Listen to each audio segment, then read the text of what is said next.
విచ్చేసినటువంటి మన పగిడాల గ్రామ ప్రజానికానికి అందరికీ పేరు పేరున నమస్కారం తెలియజేస్తూ చాలా సంతోషంగా ఉంది.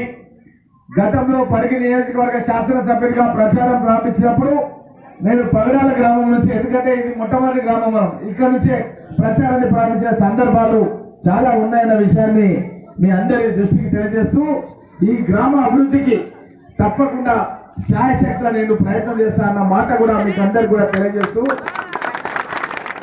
అదే విధంగా ముఖ్యంగా గతంలో ఎన్నికల ప్రచారంలో భాగంగా మన పగిడాల గ్రామానికి విచ్చేసినప్పుడు నేను మీరందరికీ కూడా చెప్పడం జరిగింది. 6 గ్యారెంటీల గురించి కాంగ్రెస్ పార్టీ మీ అందరికీ అమలు చేయడానికి మీ దగ్గరకు వచ్చినాం అని చెప్పి మీకు అందరు కూడా చెప్పడం జరిగింది. మీరందరూ కూడా విశ్వాసంతో కాంగ్రెస్ పార్టీని గెలిపించిన తర్వాత మన గౌరవ ముఖ్యమంత్రి మన పొలిమూరులో ఉన్నటువంటి కొడంగల్ ముద్దుబిడ్డ మన అదృష్టం కొద్దీ మన రాష్ట్రానికి ముఖ్యమంత్రిగా అయినాడు. మన కష్టాలు తీరే సమయం దగ్గర పడ్డదిగా. కాబట్టి 6 గ్యారెంటీలో భాగంగా మొట్టమొదటిది మహాలక్ష్మి పథకం.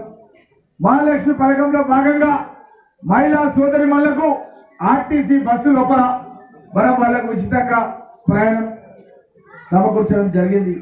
ఇప్పుడు ఆర్టీసీ అంటే కదా, ఆర్టీసీ అధికారులు కూడా వచ్చారు, ఇక్కడనే ఉన్నారు. మన అధికారులు కూడా వెయిట్ చేస్తున్నారు, వాళ్ళకి కూడా కొన్ని స్కీమ్స్ ఉన్నాయి. ఇప్పటి వరకు నిన్న ముఖ్యమంత్రి నమస్కారం. వివిధ గ్రామాల నుండి వచ్చిన, వేరే మండలాల నుండి వచ్చిన